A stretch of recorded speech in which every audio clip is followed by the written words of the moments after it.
So over the last couple of months, I've been working on creating some new demonstrations for my weekly Shopsmith live webinars. In fact, if you haven't signed up, registered for one of those yet, you might want to do that. They're pretty informative. You do that on the Shopsmith website. In fact, on every page in the top right-hand corner is a little red bar that says free live webinar. Click on that. Register for the next one coming up. Like I say, we do them weekly. And when you do participate, you actually show up for the presentation, you're guaranteed the best pricing on all Shopsmith equipment. But you also pick up some pretty nice tips and tricks. Like I say, over the last couple of months, I've been creating some new ones. The most recent demonstration is going to be highlighting both the bandsaw and the jointer and how the Power Pro makes those two major accessories even more useful and more easy to use. In fact, in part of the demonstration I've worked on here recently, I create this circle cutting jig for the bandsaw. All scrap lumber, basically free, saves a ton of money. I'm going to show you all today how to make this and how well it works. So like any project, this one started out with cutting pieces of good plywood down to size for the bandsaw. I then had to rip a piece of 1x stock down to use as a miter gauge bar for this little jig. Once I had it cut, I marked the location of it, and I'm simply going to glue it down, which you see me doing here, and then I'll hold it in place with a couple of 2-3 wood screws.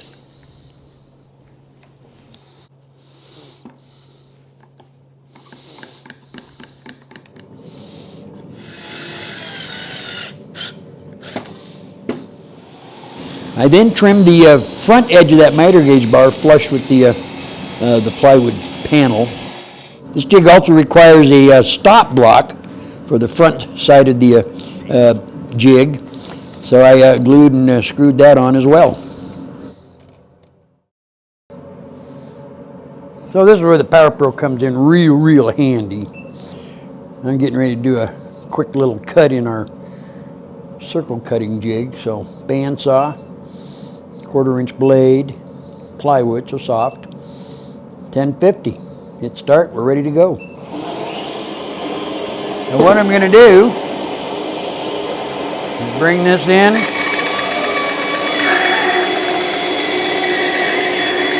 right till it hits my stop block, right there.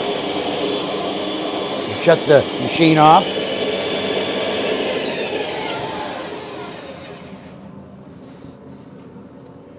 And right there, at the very front of that cutting edge, is a very critical point for our circle cutting jig. So now, I'm going to take a square, line it up right to where that cut ended, and draw a line out.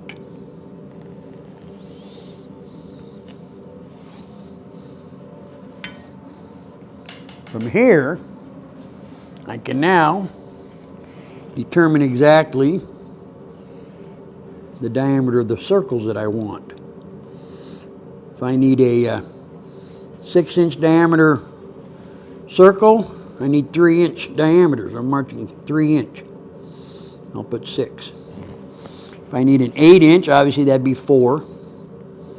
So I'll mark 4 or an 8-inch. You want something a little smaller, because this will do much smaller. Let's say we want to do a 3-inch. That would obviously be 1.5 inches. So there's 1.5 inches for a 3-inch. So these measurements become your center point for your circle. You could simply cut the end of a finish nail off, tap it down in there. If you want something a little bit more permanent, what I like to use are these shelf pins. I'm going to drill holes in these locations here. Shelf pin will go. So I just center punched, or used my center punch to Start some holes. Fill these out a little bit. We're ready to go. Come on.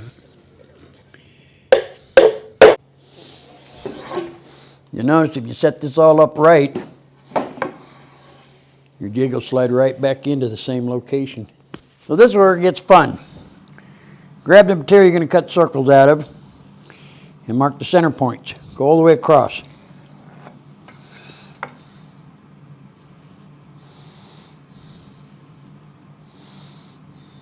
Make it as close as you can. Drill a fine hole there for the pin. We're ready to cut circles.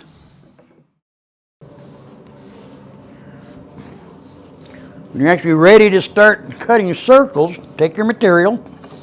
You created a hole in there. Drop that hole over that pin.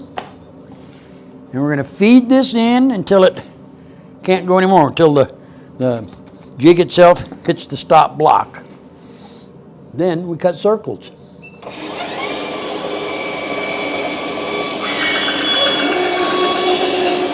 There's the stop block. Now just pivot. Nice, easy, steady motion. In this material, it cuts pretty fast.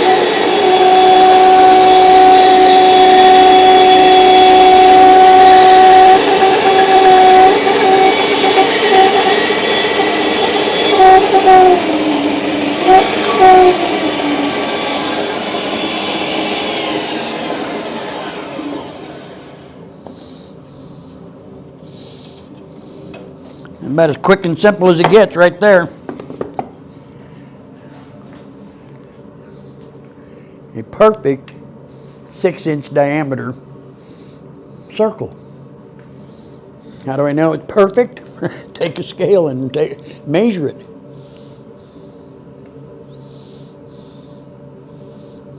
Six-inch on the money. You just saved yourself a ton of money by building yourself a circle jig. So I'm just taking a 6-inch disc and cutting it down a little smaller.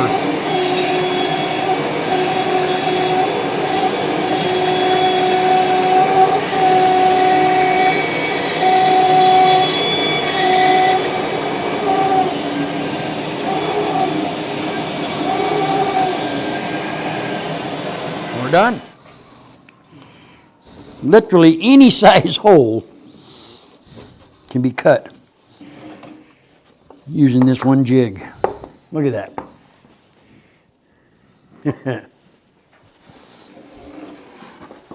I guess you'd say my main point by showing you this is out of necessity, I needed to come up with something like this so I could cut those circles. Although I did have the circle cutting jig, actually it's called the bandsaw accessory package at one time for the bandsaw.